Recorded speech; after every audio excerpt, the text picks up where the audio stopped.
I'll try my best not to make this a word wall. I don't know where to start. This whole situation is embarrassing, and I am just done with it. I've been with my husband for 5 years now. Married for 3. Well, long story short, his mom was always overwhelming and bold with her input on everything, to put it nicely. I genuinely think it's not fair to be mad at your partner for something he didn't do himself. He can't control what his mom do or say. But what's also not fair is him not addressing it when I am clearly uncomfortable or upset, and instead just talking me into brushing it off or going with it. I never nor would I ever have a back and forth with my mother-in-law. Just not worth barking at each other. I always kind of brush it of if it's a snarky comment or if it's a better way to do something in her opinion. I'll just tell her thanks for the suggestion, but we are fine. It's actually true, the saying, when you marry someone, you marry their family. I think the way to handle it is each spouse should keep his side of the family in line, for lack of a better way to say it. I deal with my parents and their shenanigans, and I expected him to do the same. He never did. He always asks me to give her some grace. Well, it's hard when that person is insulting you. For a while now, she has been making comments about how my son doesn't look like my husband when he was a toddler. Basically accusing me of sleeping around. This, rightfully so, upset me. Sorry, my genes are strong, what do I tell you? I was short with my husband because he didn't address how out of pocket and disrespectful this whole thing is. It has been a week since my husband, well, soon-to-be ex-husband, told me that he would be doing a paternity DNA test. Not because he thinks that it's not his son, but to shut his mom up. Yes, exactly what I read. I don't know which one is worse, him accusing me of cheating or this shit. But all I know is this is audacious. I didn't cheat, and I am not concerned one bit about the test results. I wasn't going to stop him from taking a DNA test or whatever, but I just know I don't want to deal with this any longer. I am looking for an apartment, and I talked to a landlord the day after he brought this DNA test thing up. And I've been acting more than normal since. We'll be getting the results in 2 days. I can't wait. He would be also getting divorce papers with that too. I know for a fact he won't see it coming. I try my best to make this whole thing work and manage my relationship with my mother-in-law as gracefully as possible. But thinking about it, it's not just my mother-in-law that's the problem, but how he is handling things is also a problem. And side note, I've never been more glad that I didn't leave my job when I got married. He makes more than enough to take care of the financial side of things. I thought I would get bored. I only have to be on site 2 days per week. Also, I really love my job and the company, so I didn't leave. Best decision I ever made. He is unreliable, to say the least. I know that divorce can be hard on kids, but I experienced the other side. Living with 2 parents that hated each other and violently fought almost all the time is as hard, maybe even harder. They thought that staying together would be good for me and my siblings. Newsflash, it wasn't. It was traumatizing, to say the least. I don't remember. I either read somewhere or maybe my therapist told me that when you fight with your spouse, you shouldn't see it as me vs you. But more like, me and you was the particular situation or problem on hand and try to figure it out.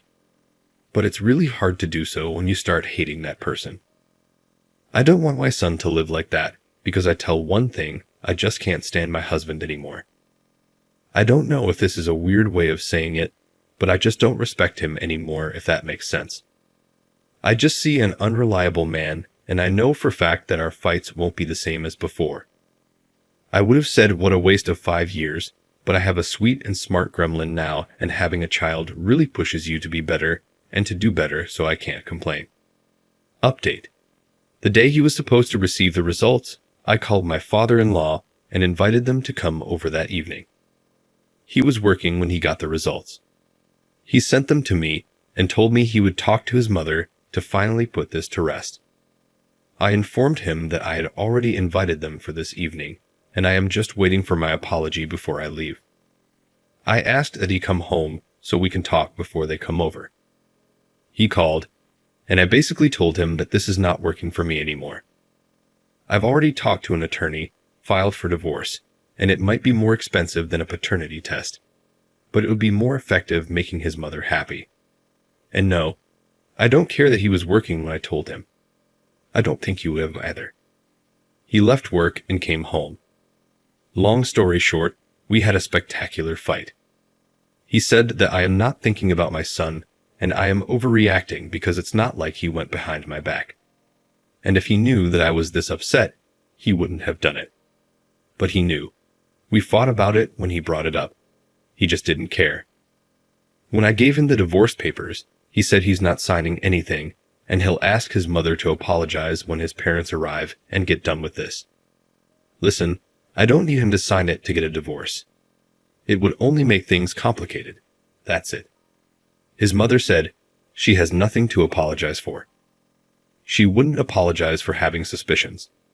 She didn't accuse me of anything, and I can leave if I want to. So that's that. I did leave that night because I wasn't going to get an apology, and he didn't seem to understand that him reinforcing that it's okay for her to meddle is why I want a divorce in the first place. He eventually told his parents he'll be coming over from time to time to check up on them. He is their only child, and not to bother coming over anymore until she apologizes. She wasn't amused. She told me I am taking her son away, and some would take my son too. She is not someone that you can talk to, I'll tell you that much. It's like talking to a wall. All she knows is insulting or being passive-aggressive on a good day. We're not getting a divorce. We talked the day after. He said I can always file for a divorce, but we should at least try couples counseling because he doesn't want to co-parent. Edit. He doesn't want to lose his son, plain and simple. Although it's not like, if we were to get divorced, he wouldn't be able to see his son, but whatever. He did say, when we talked the second time, that he can see how he was wrong, especially knowing his mother. He also mentioned that he'll just shut her down if she meddles this time. But what can I do with just words? I hope he can learn a thing or two on how to deal with his mother in counseling, because she is truly overwhelming. If counseling would help him understand that a couple means two people, not three, and our marriage is a bit crowded right now, that's enough for me.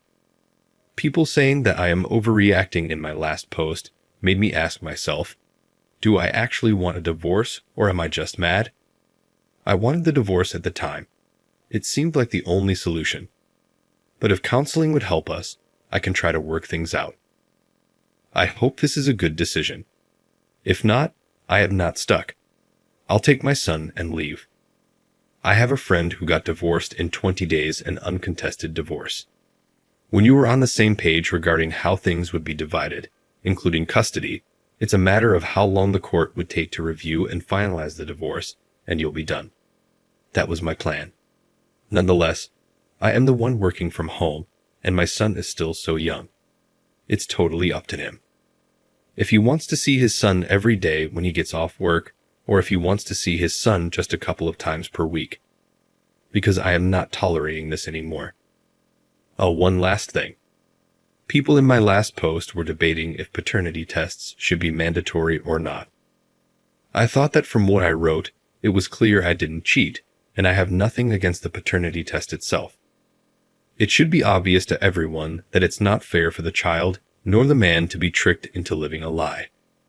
If he was the one who had suspicions, that's a big deal. We would have talked about why he thinks that, taken the paternity test for his peace of mind, and made sure we can trust each other then move on. All without anyone interfering, let alone requesting the paternity test. Edit 2. Someone asked curious why they asked for the test, and why you're so against it. I don't want to assume there was some troubles in the past, but I feel like there's a lot of lead-up and information left out here. At this point, I've shared so much that these aren't too many details, I guess.